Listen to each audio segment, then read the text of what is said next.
حضرت سیدنا سالم رحمت اللہ علیہ فرماتے ہیں، ایک مرتبہ ملک روم سے کچھ قاصد حضرت سیدنا عمر بن عبدالعزیز رحمت اللہ علیہ کے پاس آئے۔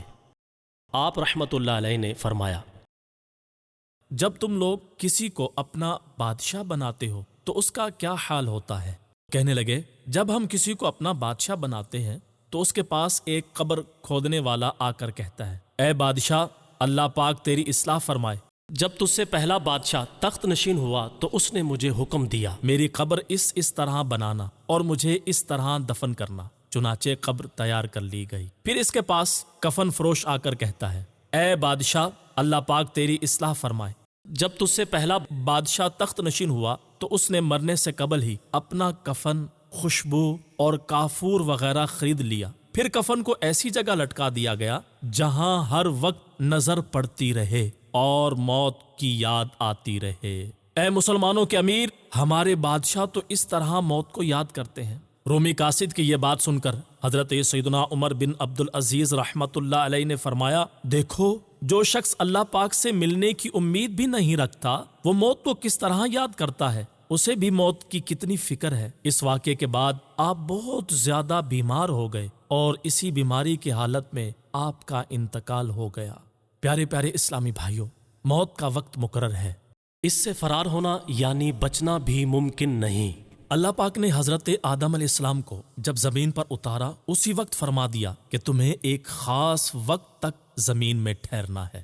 موت سے فرار ممکن نہیں کہ موت کا آنا یقینی ہے، کوئی بھی اس سے بچ نہیں سکتا۔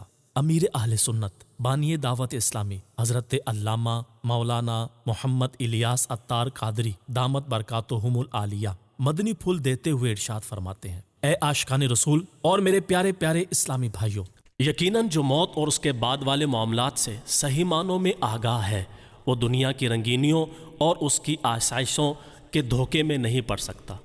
کیا آپ نے کبھی کسی کو مرنے والے کی قبر میں رکھنے کے لیے فرنیچر تیار کرواتے، قبر میں ایئر کنڈیشن لگواتے، رقم رکھنے کے لیے تجوری بنواتے، کھیلوں میں جیتے ہوئے کپ اور دنیاوی کامیابیوں کی اسناد سجانے کے لیے الماری بنواتے ہوئے دیکھا ہے؟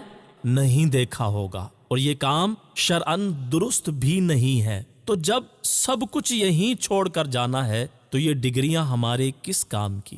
جس دولت کے لیے ساری زندگی محنت و مشقت کرتے ہیں وہ ہماری کیا مدد کرے گی؟ جس منصب کی بنا پر ہم شان و شوکت کا اظہار کرتے رہے وہ آخر ہمارے کیا کام آئے گا؟ پیارے پیارے اسلامی بھائیوں، اب بھی وقت ہے، ہوش میں آئیے اور قبر و آخرت کی تیاری کر لیجئے۔ پیارے پیارے اسلامی بھائیوں، دنیا کی زندگی کو اللہ پاک نے قرآن پاک میں دھوکہ قرار دیا ہے۔ ہمیں چاہیے کہ دنیا کی رنگینیوں اور اس کی لذتوں میں کھونے کی بجائے اپنی آخرت کی تیاری میں مصروف رہیں۔ حضرت عبداللہ بن عمر رضی اللہ عنہما فرماتے ہیں، رسول اللہ صلی اللہ علیہ وسلم نے میرا کندھا پکڑ کر فرمایا، دنیا میں یوں رہو گویا تم مسافر ہو یا راہ چلتے، یعنی جیسے مسافر منزل اور وہاں کی زیب و زینت سے دل نہیں لگاتا کیونکہ اسے آگے جانا ہوتا ہے، ایسے ہی تم یہاں کے انسانوں اور سامان سے دل نہ لگاؤ ورنہ مرتے وقت ان کے چھوٹنے سے بہت تکلیف ہوگی۔ حضرت عبداللہ بن عمر رضی اللہ عنہما فرماتے تھے کہ جب تم شام پالو تو صبح کا انتظار نہ کرو، اور جب صبح پالو تو شام کی امید نہ رکھو، یعنی ہر وقت موت کو سامنے سمجھو کہ بس ابھی آنے والی ہے۔ اللہ پاک ہمیں دنیا کی حقیقت کو سمجھنے اور اس کی رنگینیوں سے دھوکہ نہ کھانے کی توفیق عطا فرمائے، آمین۔ صلو علی الحبیب صلی اللہ علی محمد صلی اللہ علیہ وآلہ وسلم۔